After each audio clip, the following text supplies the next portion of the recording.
एयरड्रपको बारेमा इन्फर्मेसन लिएर आएको छु। अब रिफर गर्यो भने चाहिँ राम्रो इन्कम कमाउन सक्छौँ हामीहरूले। त्यो रिफर कसरी गर्ने, साइन अप कसरी गर्ने त्यसको चाहिँ सम्म दिने गर्दछ यसले। अनि तपाईँले 10 वटासम्म सेवाई गर्नुभयो भने चाहिँ 10 वटा सेवाईको तपाईँले नर्मली अब त्यसै हिसाबले तपाईँले कमाउन सक्नुहुन्छ होइन। मैले नि आज हेलो साथीहरू, फेरि पनि स्वागत छ तपाईँलाई मेरो नयाँ भिडियोमा। आजको यो भिडियोमा चाहिँ तपाईँहरूको लागि मैले सर्टेन नयाँ एयरड्रपको बारेमा इन्फर्मेसन लिएर आएको छु। पछिल्लो समयमा हामीले ट्रम्प कोइनको बारेमा सुनेको थियौँ होइन, त्यस्तै एउटा आजभोलि नयाँ एयरड्रप आएको छ होइन।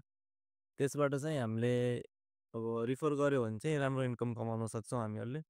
त्यो रिफर कसरी गर्ने, साइन अप कसरी गर्ने त्यसको बारेमा चाहिँ म यो भिडियोमा बताउन गइरहेको छु। भिडियो भनेको चाहिँ यो वर्ल्ड एप भनेको चाहिँ एउटा सर्टेन हाम्रो ट्रेडिङ टाइपको हुन्छ होइन, जसबाट हामीले चाहिँ रिफर गर्यो भने चाहिँ पर पर्सनको 8,000 देखि 11,000 सम्म दिने गर्दछ यसले। अनि तपाईँले 10 वटासम्म सेवाई गर्नुभयो भने चाहिँ 10 वटा सेवाईको तपाईँले नर्मली अब त्यसै हिसाबले तपाईँले कमाउन सक्नुहुन्छ होइन। मैले नि आज यो एप भेरिफाई गरेर आएको छु। यसलाई चाहिँ भेरिफाई गर्नुपर्छ, भेरिफाई कसरी गर्ने त्यो पनि म यो भिडियोमा बताउन गइरहेको छु। यो भिडियो चाहिँ लास्टसम्म हेर्न नछुटाउनु होला। अब लागौँ है त भिडियोतर्फ। यसमा चाहिँ के छ भन्दाखेरि फर्स्ट अफ अल चाहिँ मैले यो तल बायो या अथवा कमेन्टमा दिएको लिङ्कबाट चाहिँ तपाईँले यो एप्लिकेसनको वेबसाइट खोल्न सक्नुहुन्छ। अब यसरी चाहिँ तपाईँले आफ्नो यो लिङ्कमा क्लिक गर्नुभयो भने चाहिँ तपाईँको एउटा क्रिएटिङ एकाउन्ट भन्ने अप्सन चाहिँ आउँछ होइन त्यहाँ। अनि त्यो अप्सन आइसक्यो भने चाहिँ अब तपाईँले एकछिन वेट गर्नुपर्ने हुन्छ। त्यो तलपट्टि ग्रिन लाइन सकिसकेपछि सक्सेसको अप्सन देखाउँछ अनि एउटा चुज अ पासपोर्ट भन्ने अप्सन आउँछ होइन। चुज अ पासपोर्ट भन्ने अप्सन आइसक्यो भने चाहिँ तपाईँले अब त्यहाँ आफ्नो पासपोर्ट राख्नुपर्ने हुन्छ, नयाँ पासपोर्ट होइन। अब चाहिँ तपाईँले जुन आफूलाई सजिलो लाग्छ त्यो राख्नु होला। अनि त्यसपछि चाहिँ तपाईँको इन्टर डेट अफ बर्थ भनेर आएको हुन्छ। त्यो इन्टर डेट अफ बर्थमा चाहिँ तपाईँले आफ्नो डेट अफ बर्थ होइन, डे मन्थ अनि इयरको हिसाबले राख्नुपर्ने हुन्छ। अनि तपाईँले राखिसक्नुभयो भने चाहिँ तपाईँको अगाडिको अप्सन खुल्छ होइन। अब त्यो अगाडिको अप्सनमा चाहिँ तपाईँको के आउँछ भन्दाखेरि चाहिँ पुस नोटिफिकेसनको एउटा अप्सन दिन्छ होइन तपाईँले। अब त्यो पुस नोटिफिकेसन तपाईँले रिसिभ गर्ने कि नगर्ने, भोलिको दिन कुनै नोटिफिकेसन आयो भने रिसिभ गर्ने कि नगर्ने भन्ने अप्सन हो। त्यो चाहिँ अब आफूले एग्री गर्दा नि भयो, डिसएग्री गर्दा नि भयो। अनि त्यसपछि आफ्नो मोबाइल नम्बर राख्ने, अनि मोबाइल नम्बर राखिसक्नुभयो भने चाहिँ तपाईँले एउटा ओटिपी कोड दिन्छ होइन त्यसमा। अब त्यो ओटिपी कोड दिइसक्यो भने चाहिँ तपाईँले त्यहाँ ओटिपी कोड राख्नुभयो भने चाहिँ तपाईँको एकाउन्ट चाहिँ क्रिएट हुन्छ होइन। अनि त्यहाँ कुपन कोड जुन चाहिँ मैले अब इन्भाइट कोड एप्लाई भयो कि भएन भन्ने अप्सन चाहिँ त्यहाँ देखाउँछ होइन। इन्भाइट कोड एप्लाई भयो भने चाहिँ गेट अ ओआरबी भेरिफाई भन्ने अप्सन आउँछ होइन। अब चाहिँ तपाईँले आफ्नो नजिकैको ओआरबी सेन्टरमा गएर चाहिँ अब तपाईँले आफ्नो एकाउन्ट चाहिँ भेरिफाई गर्नुपर्ने हुन्छ।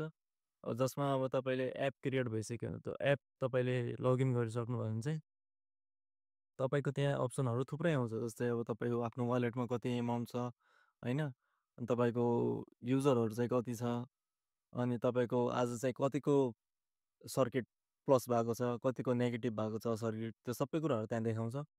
अनि त्यसमा चाहिँ तपाईँको अब इन्भाइटको अप्सन नि देखाउँछ होइन, आफ्नो वर्ल्ड कोइनको अप्सन नि देखाउँछ। अनि त्यसै गरी तपाईँले अब भेरिफाई गर्ने नि अप्सन देखाउँछ।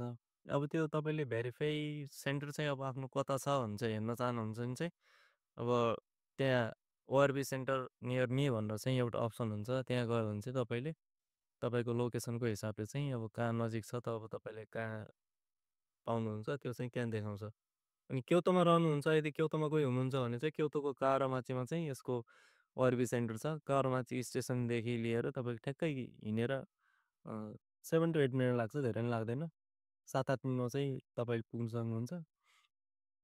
अनि तपाईँले यो भेरिफाई गर्नलाई टेप टु भेरिफाईमा क्लिक गरेर yes I am with ORB भनेर चाहिँ क्लिक गर्नुभयो भने चाहिँ तपाईँले एउटा बारकोड देखाउँछ। त्यो बारकोड देखाइसक्यो भने चाहिँ अब तपाईँले त्यहाँ आफ्नो फेसियल रिकग्नाइजेसन गर्नुपर्ने हुन्छ।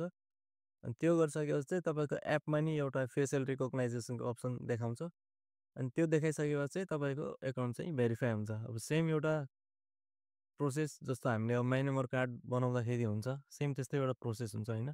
तर यसको लागि चाहिँ मोबाइलबाट नभइकन एउटा सेन्टरमा गएर चाहिँ हामीले गर्नुपर्ने हुन्छ।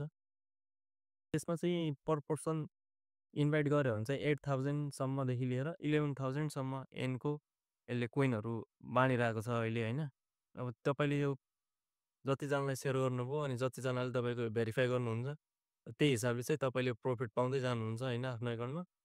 अनि त्यसपछि चाहिँ तपाईँले त्यो विथड्र पनि गर्न सक्नुहुन्छ। Hope you like the video होइन। यसै गरी मेरो भिडियो हेरेर सपोर्ट गरिदिनु होला अनि लाइक, सेयर एन्ड सब्सक्राइब र फलो गर्न चाहिँ नभुल्नु होला। Thank you for watching the video.